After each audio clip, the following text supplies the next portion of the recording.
করছে হেইটা আগে ক। আম্মা গো, তোমার জামাই আমার লগে সোরের মতো কথা কইতেছিল। হ্যারে কারা যেন বিয়ার লেগে চাপাচাপি করতেছিল, আর হে বিয়া করবো না কইয়া কান্নাকাটি করতেছিল। আম্মা গো, আমার কপাল পুড়ছে আম্মা। শোন মা, কয়দিন ধরে আমার সন্দেহ হইতেছিল ওই গোলামের পুতের উপরে, নিশ্চয় কোনো অকাম করে বেড়াইতেছে, না টাকা কেন লেগে পারাইবো না, হেইটা তুই আমারে ক। আম্মা ওন আমার কি হইব আম্মা? কি আর করবি, ওই সতীনদের লাগে ঘর করার লাগে রেডি হয়ে থাক। কত করে কইছি বেটা মানুষ সেরকম ছাইড়া দিয়ে থইস না, ছাইড়া দিয়ে থইস না। না, অতিরিক্ত বিশ্বাস, অতিরিক্ত পীড়িত পোলারে ছাইড়া দিয়ে থইছে। এখন দেখ কোন মাইয়ের লাগে আকাম করছে, এখন ধরা খাইছে, খারাপ বিয়ার লাগে চাপ দিতেছে। আম্মা তুমি এটি কি কইতেছো? তুমি এটি না কই এখন আমি কি করব এটা কও।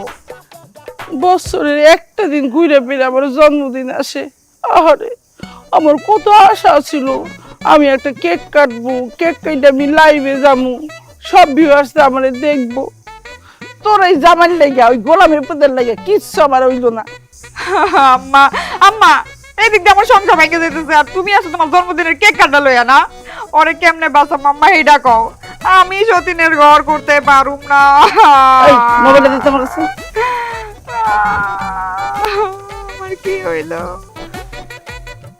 হ্যাঁ রিং হইতেছে খানা। হ্যাঁ, গোলামের পুতের কত বড় সাহস, ফোন কাটে দিচ্ছে।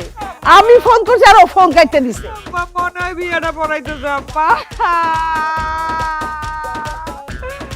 এর লেগেই তো কই দিনের পর দিন তোরে কি লেগে টাকা পাঠায় না, লগে যদি না করি থাকে তাহলে কেমনে তোরে টাকা পাঠাইবো হেইটা ক আমারে। আম্মা আমি যাবো, কই যাবি? দেখা যাবো। আরে এখন গুলো তো রাইতে যাবে, কাল সকালে যা।